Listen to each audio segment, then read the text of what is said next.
Romanos capítulo 2, nós vamos ler os primeiros 11 versículos e meditar neles. Epístola aos Romanos, capítulo 2, os primeiros 11 versículos para a gente começar. Portanto, tu és indesculpável, ó homem, qualquer um que julgas. Aqui está falando do homem, mas está falando de vocês mulheres também, tá bom? Não está falando só dos homens, aqui no sentido genérico. Então vamos continuar, vamos ler de novo. Portanto, tu és indesculpável, ó homem, qualquer um que julgas, pois no que tu julgas a outro, a ti mesmo te condenas, pois tu que julgas fazes a mesma coisa. Mas nós temos a certeza de que o julgamento de Deus é segundo a verdade, contra os que cometem tais coisas. E tu, homem, que julgas os que fazem tais coisas, pensas que fazendo-as tu escaparás do julgamento de Deus? Ou desprezas tu as riquezas da sua benignidade, paciência e longanimidade, não sabendo que a benignidade de Deus te leva ao arrependimento? Mas segundo a tua dureza e teu coração impenitente, coração que não se dobra, não se quebra, entesouras para ti mesmo ira para o dia da ira e da revelação do justo julgamento de Deus. Entesourar é ir guardando, né? Um tesouro. Está dizendo aqui que, versículo 5, mas segundo a tua dureza e o teu coração impenitente, em tesouras, ou seja, está guardando, está acumulando para ti mesmo, ira para o dia da ira e da revelação do justo julgamento de Deus, o qual retribuirá a cada homem segundo os seus atos. Vida eterna aos que, perseverando em fazer o bem, procuram glória, honra e imortalidade, mas indignação e ira aos que são contenciosos e não obedecem à verdade, mas obedecem à injustiça. Tribulação e angústia sobre toda a alma do homem que faz o mal, primeiramente do judeu e também dos gentios. Mas glória, honra, paz a todo homem que pratica o bem, primeiramente aos judeus e também aos gentios, porque não há acepção de pessoas para Deus. Amém? Semana passada nós na palavra do primeiro capítulo de Romanos, nós fizemos uma conexão com aquela passagem de Mateus, conhecida como o trecho que Jesus fala da porta estreita, que está lá em Mateus 7, versículo 13 e 14, quando Jesus disse o seguinte: entrai pela porta estreita, porque larga é a porta e amplo o caminho que conduz à destruição, e muitos são os que entram por ela. Por ela quem? Pela porta larga. E quem é a porta estreita? Jesus mesmo disse o quê? Lá em João: eu sou o caminho, a verdade e a vida. Ninguém vem ao Pai senão por mim. Então Jesus é o caminho. Quando ele diz entre pela porta estreita, ele está falando dele mesmo. Ele também diz: eu sou a porta, quem entrar por mim será salvo. Então, versículo 14 ele diz: porque estreita é a porta, apertado é o caminho que conduz à vida, e são poucos os que a encontram. Então, o tema na semana passada foi o caminho amplo e suas placas. Falamos sobre isso semana passada. Nesse caminho que conduz para a perdição eterna, note, não é só perdição, que vai lá, perde, morre, acaba, termina. Tem gente que acha que morreu, acabou. Não acabou não. Tem perdição eterna, não tem fim. Então, depois da morte, para quem não tomou a decisão por Cristo enquanto em vida, depois que a gente morre, não adianta mais alguém pagar para alguém fazer alguma reunião para a gente mudar de lugar, para trocar. Eu ia para um lugar, mas a minha família pagou e fez lá uma cerimônia, agora eu vou para outro lugar. Eu me lembro que há muitos anos atrás, um jovem do bairro foi assassinado e a mãe pediu para ir lá e disse: vai lá, por favor, faz uma oração para ver se Deus muda ele de lugar. E eu falei: não funciona assim. Não é porque o pastor foi no cemitério que a pessoa, ao invés de ir para um lugar, vai para o outro. A gente não tem esse poder. A gente não tem essa... Senão era fácil. Era só fazer qualquer coisa, depois de morrer, chama um pastor, faz uma reunião lá no cemitério e a pessoa troca de passagem. Não tem isso. Então, é importante tomar a decisão em vida. E nesse caminho que conduz para a perdição eterna, mais conhecido como inferno, que muita gente hoje não gosta nem de ouvir essa palavra, mas a Bíblia fala de inferno. E fala que o inferno depois vai ser jogado em outro lugar, no lago de fogo e enxofre, quer dizer, tem um lugar pior ainda que o inferno. A Bíblia fala sobre perdição eterna. E semana passada nós fizemos analogia com caminho e placas. Caminho e placas. Analogia, a gente pega uma coisa mais simples, mais conhecida, para dar um exemplo de uma coisa mais complicada.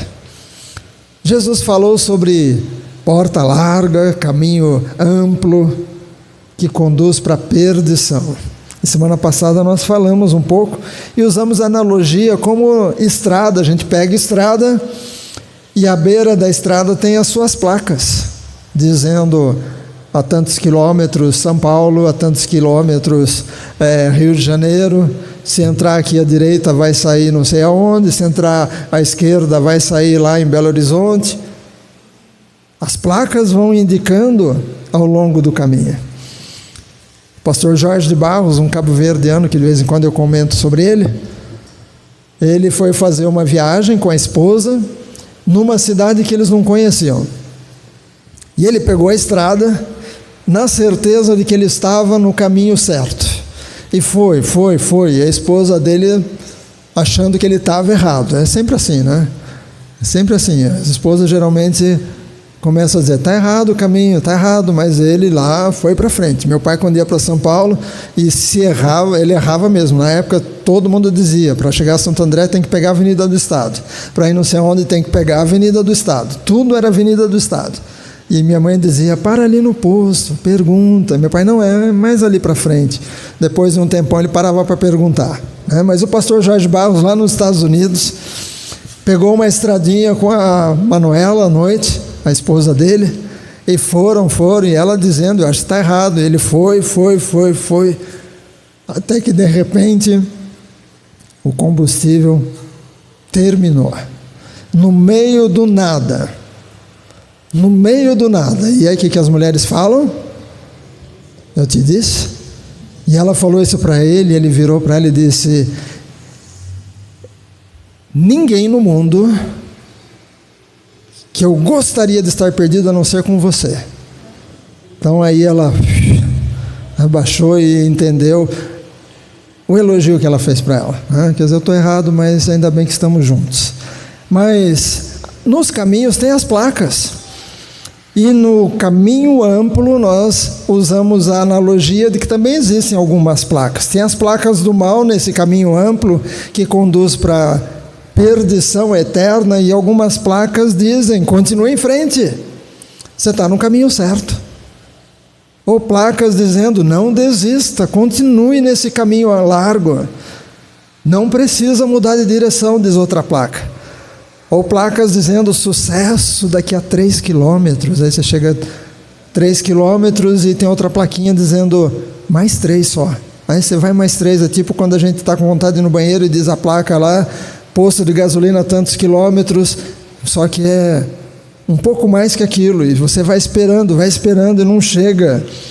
E você passa num posto e diz: mas falta pouco para chegar no outro, que é melhor. Então eles sabem, eles já reduzem a quantidade de quilômetros para você não parar nesse que tem antes. E nesse caminho largo, eu creio que tem algumas placas dizendo: vai para frente, você vai conseguir o sucesso, vai para frente, você vai dar certo na vida. Tudo para manter a pessoa nesse caminho amplo. Mas falamos semana passada que além dessas placas do mal, Deus coloca algumas placas do bem.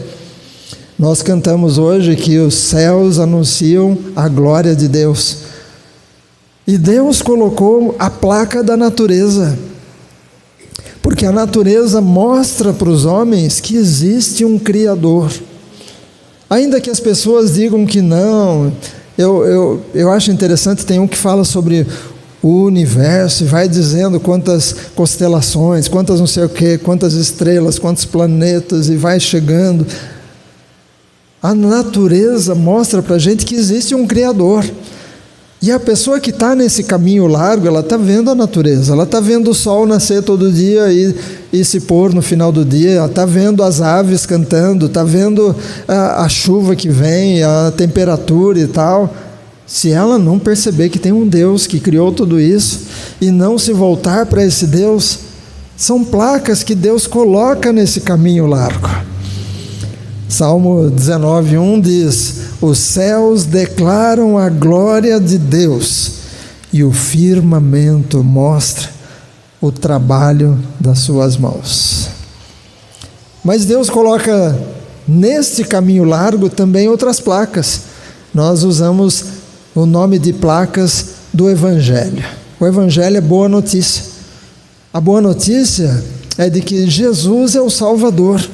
A boa notícia é que as pessoas não precisam ir para a perdição eterna. Elas não precisam, tem um outro caminho. Então o Evangelho é Deus anunciando para as pessoas que há um caminho. E o Evangelho às vezes aparece para alguém por meio de um louvor que ela escuta. Ou alguma música que de repente ela ouvia quando criança e de repente ela escuta de novo e fala: eu conheço essa música, alguém da minha família cantava, e ela começa a prestar atenção na letra e de repente ela percebe que precisa voltar. O Evangelho pode vir através de uma pregação que ela escutou no rádio, uma pregação que ela viu na internet, uma pregação que de repente ela parou perto de uma igreja e conseguiu ouvir. Lá na Sé, eu ouvi falar de um homem que não queria saber de Deus de jeito nenhum, e ele tinha um escritório bem ali na Praça da Sé, que é o Marco Zero de São Paulo. Aqui de Campinas é lá perto do Carlos Gomes, você vai lá, tem uma marca preta no chão, é o Marco Zero. Dali é que marca a Zona Norte, Zona Sul, Leste, Oeste, é o centro da cidade, o centro. Mas lá na Sé tem o Marco Zero de São Paulo, e tinha um hominho que subia numa caixa e ficava gritando lá, e ninguém parava para ouvir ele pregar o Evangelho. E esse homem estava no escritório lá, e todo dia ele escutava aqueles gritos lá no meio da praça, e ele continuava trabalhando nele. Ele falou: eu vou descer lá para ouvir o que esse maluco está falando. E ele desceu, só ele ouvindo o homem, e ele entendeu a mensagem, se converteu e se tornou num pregador. Então, Deus usa pessoas para pregar o Evangelho, para essas pessoas que estão no caminho largo. O pastor Jademir Barbosa, que já está com o Senhor, que era casado com a pastora Selene, que já pregou aqui. O pastor Jademir já pregou também. Quem pregou para ele foi um ateu, alguém que não cria em Deus, falou algumas coisas criticando sobre Deus, e o jovem Jademir, ouvindo um ateu falar mal de Deus, ele entendeu, e ele foi para a igreja buscar ajuda, mas ele se converteu ouvindo um ateu. Então, o tema de hoje, o tema da semana passada foi o caminho amplo e suas placas. O tema de hoje é o caminho apertado e suas placas. Note que Jesus falou que era para entrar pela porta estreita, e a porta é Cristo. Salvação só em Cristo Jesus. Não é pelas boas obras. Tem gente que no dia das crianças gosta de dar brinquedos para crianças carentes, porque eles acham que assim eles vão conseguir um lugar no céu, porque fazem boas obras. Eu faço caridades. Não, caridade não salva. Nós temos que fazer boas obras, não para ser salvos, mas porque Cristo está em nós, então nós temos que fazer boas coisas para as pessoas. Mas não que as boas coisas que a gente faz vão nos garantir um lugar no céu. Mas Jesus disse que era preciso entrar pela porta. E ele não disse, depois que entrou pela porta, está tudo certo, está finalizado, está garantido, já está confirmada a entrada no céu. Não, ele fala que depois dessa porta tem um caminho estreito.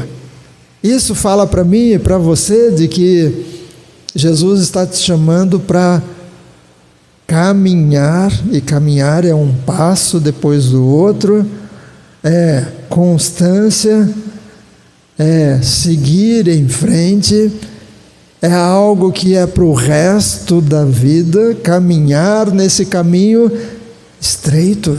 E se ele é estreito, significa que se você bobear, de repente você não está mais no caminho, você já caiu do caminho. Então, o caminho é estreito, apertado, a porta é apertada. Para entrar por essa porta, você vai ter que largar algumas coisas. Pastor Aguiar, quando estava no Rio de Janeiro, ele morava num apartamento, e um dia pegou fogo num dos apartamentos, e só via gente descendo, correndo, e de repente ele viu uma mulher descendo com uma televisão daquelas de antigamente, que eram de tubo, largas, pesadas, na cabeça, descendo, correndo a escada com uma televisão na cabeça, e o menininho dela correndo atrás. Para ela o mais importante era a televisão. Ela queria a televisão, salvar a televisão já era o suficiente, e o filho dela correndo atrás, pequenininho. Mas para entrar na porta estreita, acho que ela ia ter que largar a televisão de lado, porque a porta é estreita. O que é que você está carregando que precisa largar para entrar por essa porta estreita? Aquele caminho, aquela palavra o peregrino fala bastante sobre isso, sobre pesos que a gente carrega, e de repente você tem que largar aqueles pesos para poder seguir em frente. Jesus fala que a gente tem um caminho estreito, mas esse caminho estreito conduz à vida eterna. Então vale a pena entrar nesse caminho estreito e andar nesse caminho estreito e seguir em frente nesse caminho estreito. E a analogia que eu quero fazer hoje é que nesse caminho estreito também tem placas.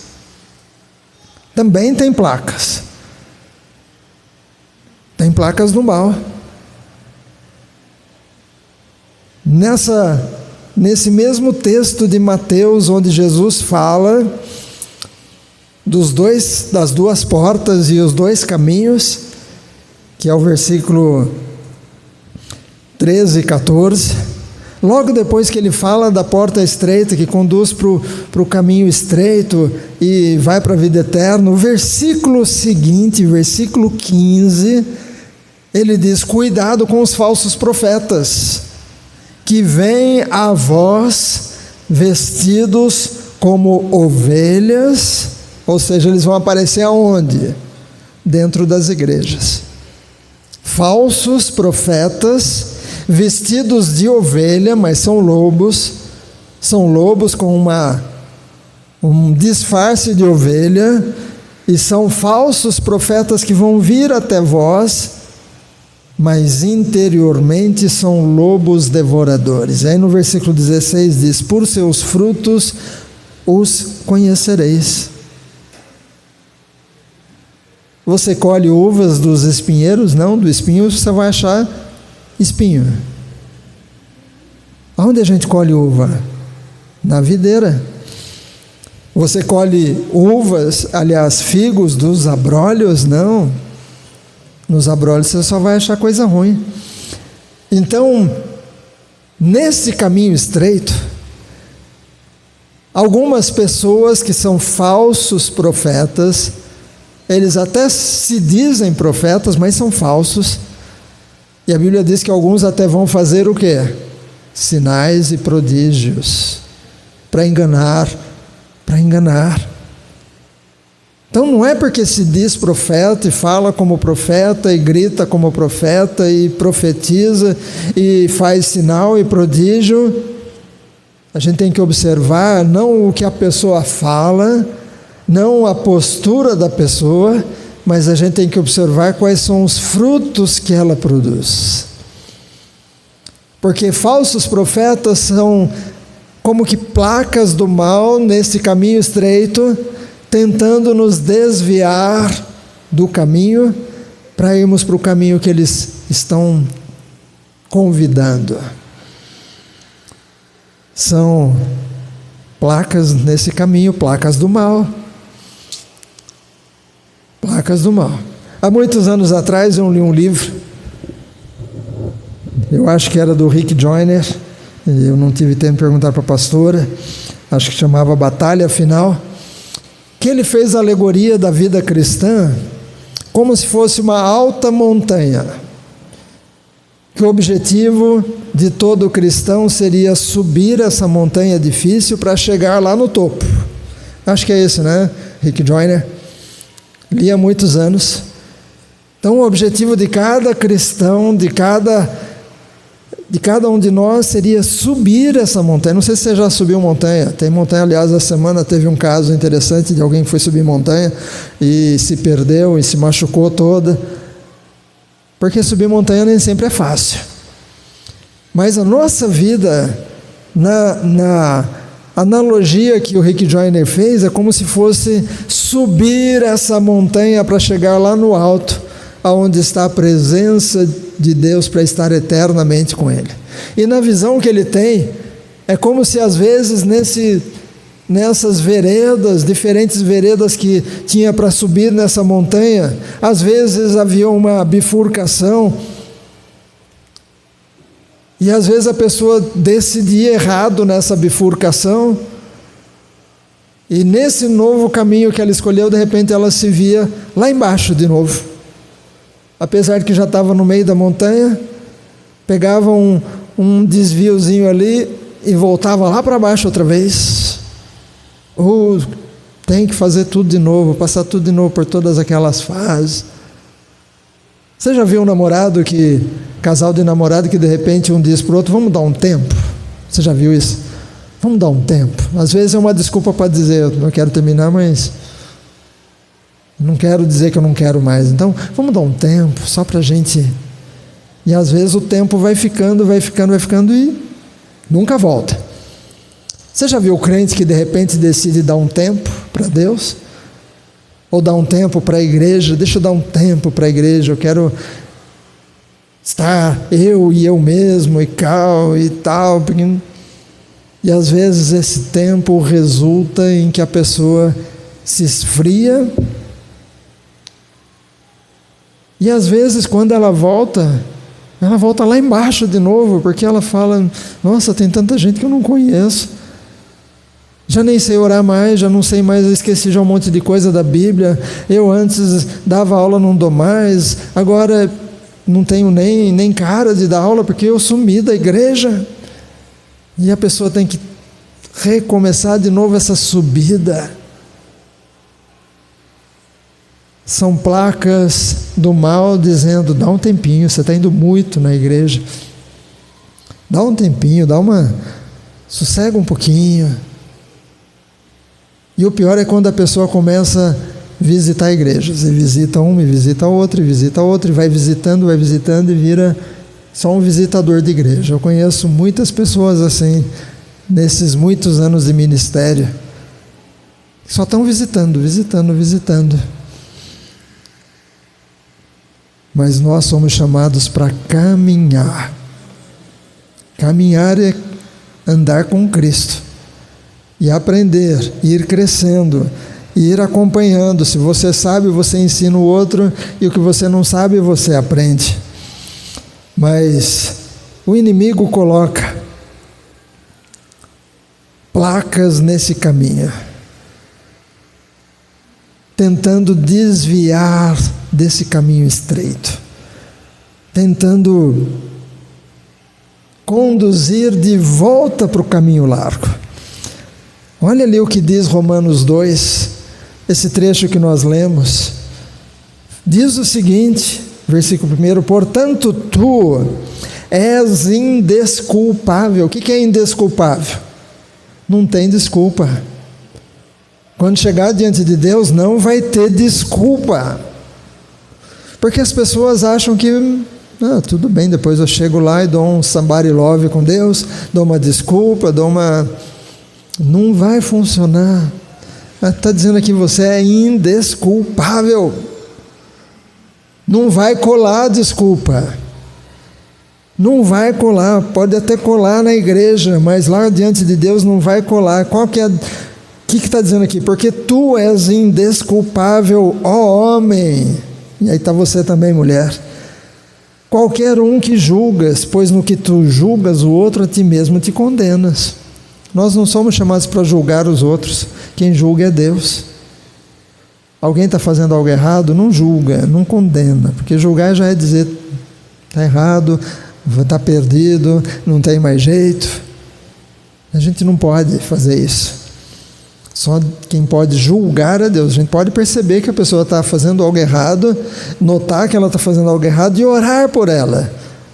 E tentar, de algum jeito, chegar perto, para, se a pessoa comentar alguma coisa, e aí compartilhar a palavra para tentar trazer a pessoa de volta para a sensatez. Versículo 2, mas nós temos a certeza de que o julgamento de Deus é segundo a verdade contra os que cometem tais coisas. Deus vai ser justo, não vai dar para dar desculpa. E tu, homem, que julgas os que fazem tais coisas, pensas que fazendo-as tu, escaparás do julgamento de Deus? Por que alguns pastores continuam pregando e de repente você descobre que estão com a vida errada? Porque eles acham que já que estou pregando está tudo bem. E continuam pregando, mas Deus vai ser justo naquele dia. Porque não adianta a pessoa só pregar para os outros, ela tem que pregar para ela mesma também.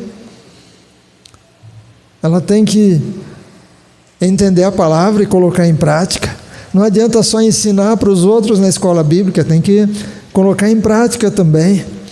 E muita gente às vezes acha que não, tudo bem, eu estou aqui dando aula, eu estou aqui no louvor, eu estou aqui na recepção da igreja, eu sou da igreja, mas se a vida não estiver bem, se não estiver no caminho estreito, vigiando, não vai ter desculpa lá em cima. Há muita gente que acha que vai poder dar desculpas lá na frente.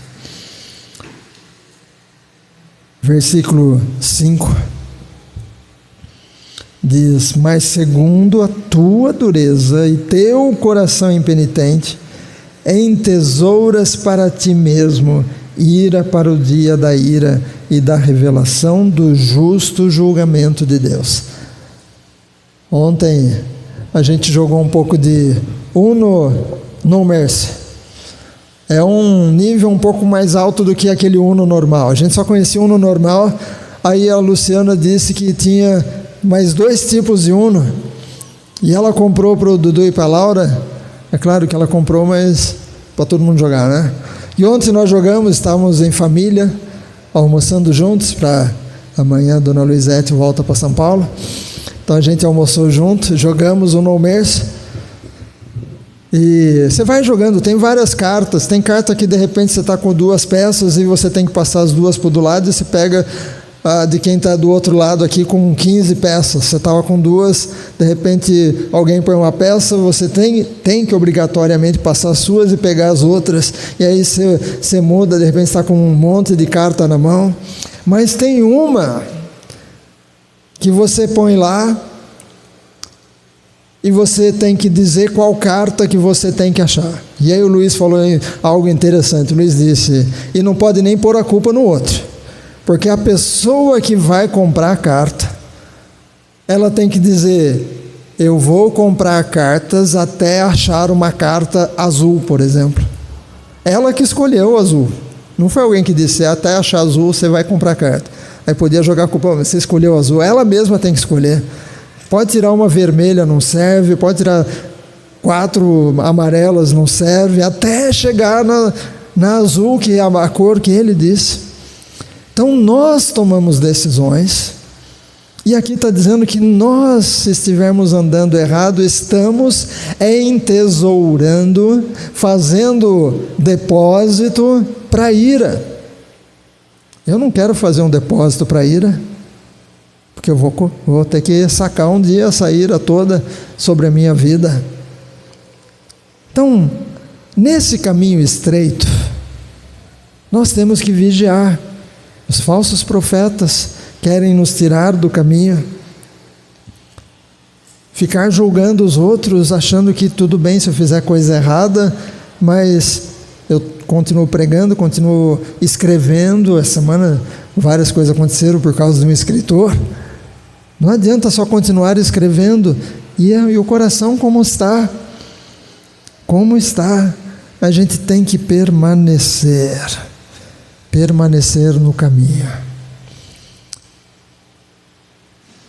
Placas do mal, placas para nos desviar do caminho. Você já ouviu gente que diz, eu sou crente desviado? Você já ouviu isso? Desviar é sair da via. A via é quem? Jesus. Se saiu de Jesus, não é mais crente em Jesus. Já não é mais crente, porque saiu do caminho. Desviado significa eu já não estou mais no caminho estreito. Mas a pessoa fica com aquela ideia, eu sou um crente desviado, só não estou indo na igreja, eu estou desviado. Precisa voltar para a via, voltar para o caminho estreito. Voltar, pedir perdão, Deus, perdão, porque eu me desviei. E agora eu quero pedir que o Senhor me ajude a andar nesse caminho estreito. E não ficar olhando para as placas erradas, para os falsos profetas, para os falsos mestres que tentam me conduzir para o caminho largo. Mas Deus coloca também placas do bem nesse caminho. Não está na Bíblia, eu estou dizendo, são analogias que eu faço. Lá no capítulo 11 de Hebreus, é o trecho conhecido como Heróis da Fé, ou Exemplos de Fé, é o capítulo 11 de Hebreus. Vai falar sobre várias pessoas. É como se Deus pusesse assim numa parede as fotinhos de várias pessoas da Bíblia, do Velho Testamento, pessoas que pela fé fizeram alguma coisa, e você passasse por uma fotinha e disse, esse é o Abraão, ali é a Sara, ali é o Enoque, ali é fulano de tal. No capítulo 11 fala de heróis da fé. E depois chega no capítulo 12, logo no comecinho do capítulo 12, versículo 1 diz, portanto, visto que nós também estamos rodeados de uma tão grande nuvem de testemunhas. Quem são as testemunhas que estão nos olhando hoje?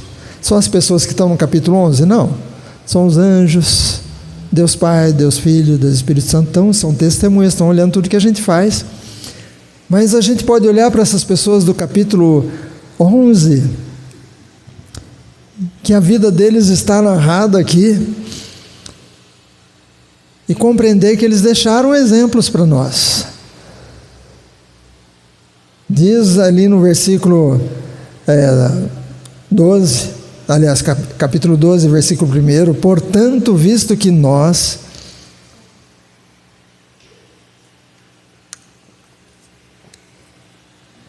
também estamos rodeados de uma tão grande nuvem de testemunhas, deixemos de lado todo o peso e o pecado que tão de perto nos rodeia, e corramos com paciência a corrida que está proposta diante de nós. Essa corrida é aonde? Nesse caminho estreito, olhando para Jesus, o autor e consumador da nossa fé, o qual, pela alegria que lhe foi proposta, suportou a cruz, desprezando a desonra, e está sentado à destra do trono de Deus. Então o nosso alvo é Jesus, a gente tem que caminhar nesse caminho estreito. Mas quando a gente olha na Bíblia, essas pessoas do Velho Testamento, quando você olha, por exemplo, para Noé, lá em Hebreus 11 fala de Noé, é como se Noé fosse uma placa nesse caminho estreito, dizendo para você: não desista, continue seguindo o que Deus te mandou fazer, porque Deus mandou Noé construir a arca, ele continuou, apesar de nunca ter chovido. Nunca tinha chovido na terra, entenda isso. Não é que tinha dado um temporal forte e depois Deus vem e fala: constrói uma arca porque eu vou encher. Nunca tinha chovido, só caiu uma névoazinha na terra, só depois desse episódio que começa a chover. Mas é como se a vida de Noé, como se ele tivesse na beira desse caminho deixado uma placa para a gente dizendo: não desista, continue seguindo o que Deus te mandou fazer para que você e sua família sejam salvos. Não desista. E aí quando você vai lá ler a história de Abraão, que também está lá na galeria dos heróis da fé, é como se Abraão tivesse deixado uma placa nesse caminho estreito dizendo: fica firme, Deus tem planos para a sua descendência. Lembra que Deus chamou Abraão porque Deus tinha planos para a descendência dele? É como se Abraão tivesse deixado uma placa nesse caminho estreito dizendo: Deus já está vendo os bisnetos dos seus netos. Você consegue pensar nisso? Deus já está vendo os bisnetos dos seus netos. Você está ainda curtindo os seus netos? Tem alguns aí que estão só curtindo os filhos. Mariana está começando a caminhar, pelo menos hoje que eu vi pela primeira vez. Mas Deus já vê os bisnetos dos bisnetos da Mariana. Aquilo que Ele está fazendo hoje na família, Deus já está preparando para que mais gente lá na frente também sirva a Deus e seja usado por Deus. É como se Abraão deixasse essa plaquinha: Deus está vendo a sua descendência. Outra plaquinha como se a Sara, que já era idosa, mas Deus falou que ela seria mãe. É como se a Sara deixasse uma plaquinha para você. Lendo a vida dela, você pode ler a vida da Sara, que ela até riu, achou engraçado. Eu, já velha, vou ter um filho, vou amamentar um filho. É como se ela deixasse para nós uma plaquinha dizendo: não duvida, porque se Deus falou, Ele vai fazer, até que pareça impossível, Ele vai fazer. Ou Sansão, que também aparece o nome dele no capítulo 11 de Hebreus, é como se ele deixasse um alerta numa placa, uma placa assim bem grande, alerta dizendo: cuidado, se cuida, não confie nas suas próprias forças, se mantenha humilde para não interromper o seu ministério. Não confia porque agora você sabe pregar, fica humilde, vai estudar, vai se preparar para não interromper o seu ministério. Você pode ler depois o capítulo 2 inteiro. e vai descobrir que vai falar de várias coisas aqui. Vai falar de várias coisas, principalmente, você está no caminho, não fica julgando os outros, não fica achando que só porque você é mestre, só porque você é líder, só porque você é apóstolo, profeta, bispo, sei lá o quê, pode fazer qualquer coisa, porque Deus vai ser justo. Deus vai ser justo. Aliás, Romanos vai falar muito sobre isso, a justiça de Deus. Romanos é uma carta para nós, os crentes, olharmos e dizer: opa, será que eu estou entesourando para mim o dia da ira? Entesourando, guardando ira, guardando, e um dia eu vou receber tudo de volta. O caminho é estreito. Se você já passou pela porta estreita, que é Jesus, entenda que não terminou. Seria fácil, já pensou? Alguém aqui quer aceitar Jesus como seu Salvador? A pessoa: eu quero. Tá bom, Jesus pode entrar na vida da pessoa. E ela morria. Pronto, já foi direto para o céu. Era fácil, né? Era fácil. Mas não é assim que funciona. Tem um caminho estreito. Não sei se você já viu cenas de alguns países onde as pessoas, para chegar na casa, elas sobem por caminhos bem estreitinhos, às vezes carregando o bebê atrás, nas costas, gente carregando carga na cabeça, para subir esse caminho estreito para chegar na casa deles. E às vezes a gente reclama de buraco na rua, né? A gente não sabe que tem algumas pessoas que passam. O caminho é estreito, mas é caminho. Você não pode parar, você tem que seguir em frente. Seguir. Não caia nas placas do mal que tentam te desviar do caminho estreito. Joga essas placas fora. Siga em frente. Olhe o exemplo de pessoas que já passaram e deixaram bons exemplos. E o Espírito Santo é a melhor placa. É Ele dizendo: enchei-vos do Espírito, porque Ele vai te ajudar nesta caminhada para chegar até a vida eterna. Vamos ficar em pé.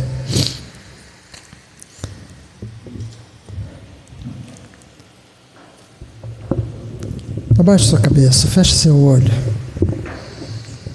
Vamos falar com Deus. Obrigado, Senhor, porque o Senhor não nos obriga a nada. O Senhor coloca as opções diante de nós e nós é que decidimos o que vamos fazer da nossa vida.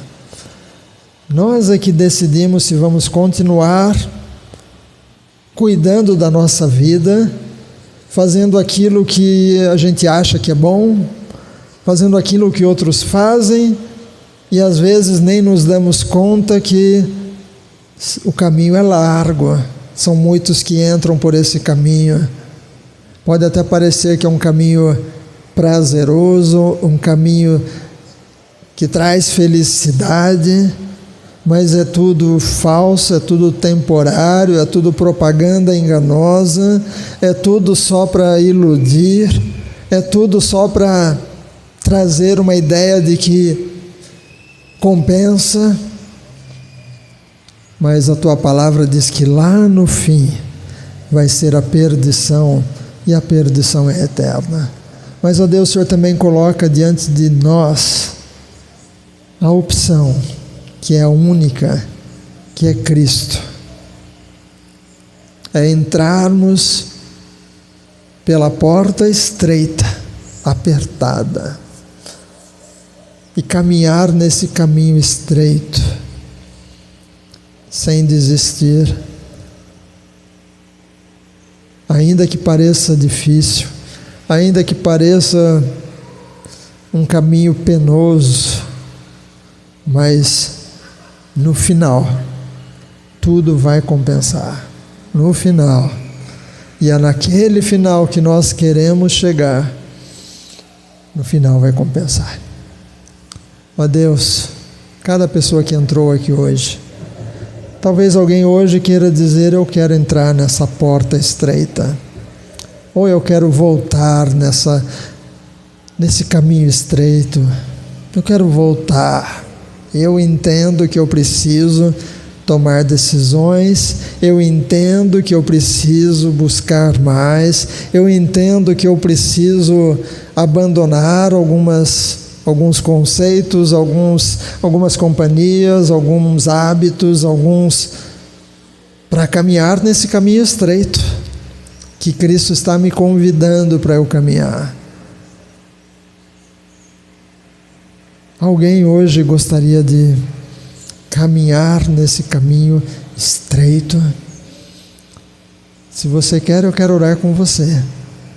Orar por você durante a semana. Alguém, se você quer, só indique com a mão dizendo: pastor, ore por mim durante a semana, porque eu preciso estar nesse caminho estreito. Eu preciso tomar decisões, eu preciso entender esse caminho estreito e entender quais são as placas erradas que me tentam tirar desse caminho. Eu preciso retornar ao primeiro amor, eu preciso. Alguém? Eu não vou insistir. Ó Deus, abençoa cada pessoa que chegou hoje, cada pessoa que vai ver a mensagem depois. E Senhor, aquelas pessoas que entenderem que a mensagem foi para elas, que o Senhor conduza nessa tomada de decisão, nesta caminhada, nesse caminho estreito, que o Senhor conduza para que seja uma caminhada para a vida, uma caminhada para permanecer. Em nome de Jesus, que eu oro e te agradeço. Amém.